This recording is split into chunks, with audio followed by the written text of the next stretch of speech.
السلام عليكم ورحمة الله تعالى وبركاته. مرحبا بكم مجددا في هذه القناة يوني نيو سبورتس. إليكم هذا الملخص النتائج الأبرز التي حققها المنتخب الوطني المغربي لكرة القدم خلال موسم 2024 في تصفيات كأس الأمم الإفريقية المغرب 2025.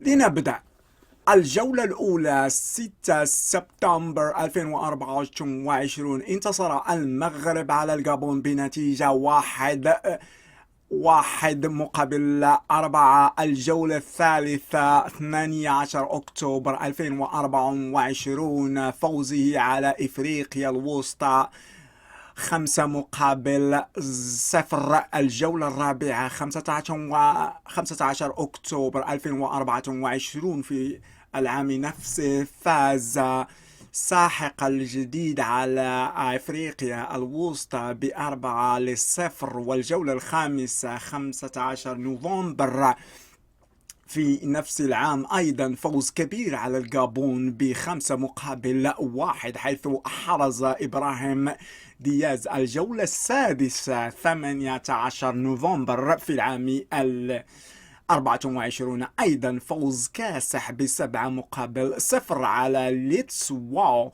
مع تكامل الأداء العملات الكاملة في كل المباريات. ملخص عام لهذا المنتخب المغربي: حقق علامات كاملة في المجموعة الثانية من تصفيات ب6 انتصارات من 6 مباريات، وسجل عدد كبير من الأهداف.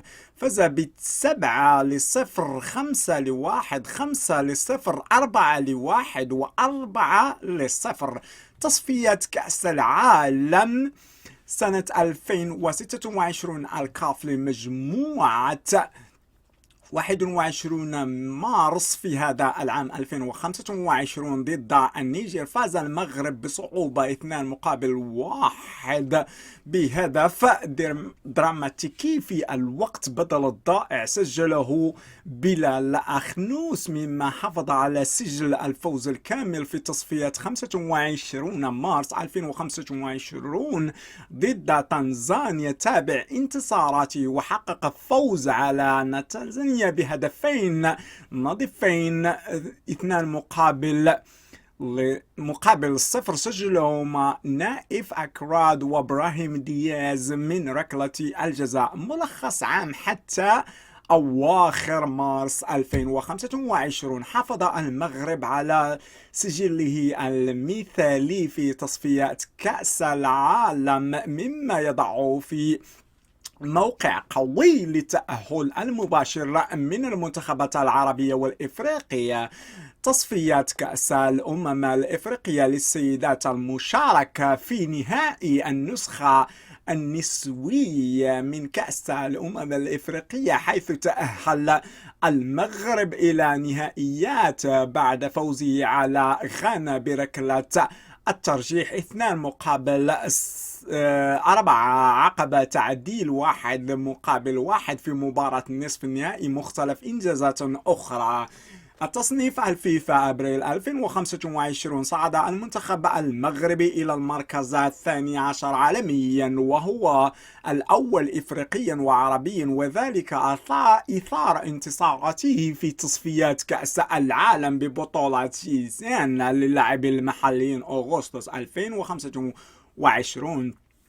المنتخب المغربي فريق قوي، فاز باللقب للمرة الثالثة على التوالي بفوزه في نهائي على مدغشقر بنتيجة 3-2 فقط، بعد ركلات الترجيح ضد السنغال على طريق كأس إفريقيا للسيدات في الفصل أبريل 2025. المغرب توج بلقب البطولة الأولى بعد فوزه على تنزانيا 3-2 بهدف حاسم قبل 11 ثانية من صفرة الحكم النهائيات المقابلة. الملخص الشامل لموسم 2024-2025: البطولات، الحدث، النتائج الأبرز، أبرز تصفيات كأس الأمم الإفريقية والعمليات الكاملة، 6 انتصارات، تأهل مبكر على أراضيه، تصفيات كأس العالم 2026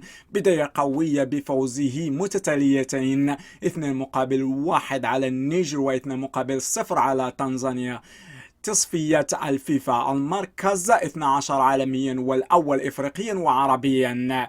لاعبون محليون، الفوز باللقب للمرة الثالثة على التوالي، كأس إفريقيا للسيدات، فوستل النتائج بالنسخة الأولى للبطولة. وهكذا تمت هذه النشرة. المرجو دعمنا بزر سبسكرايب والضغط على جرس الجرس ليصلكم كل جديد من قناة يوني نيو سبورتس. مع السلامة.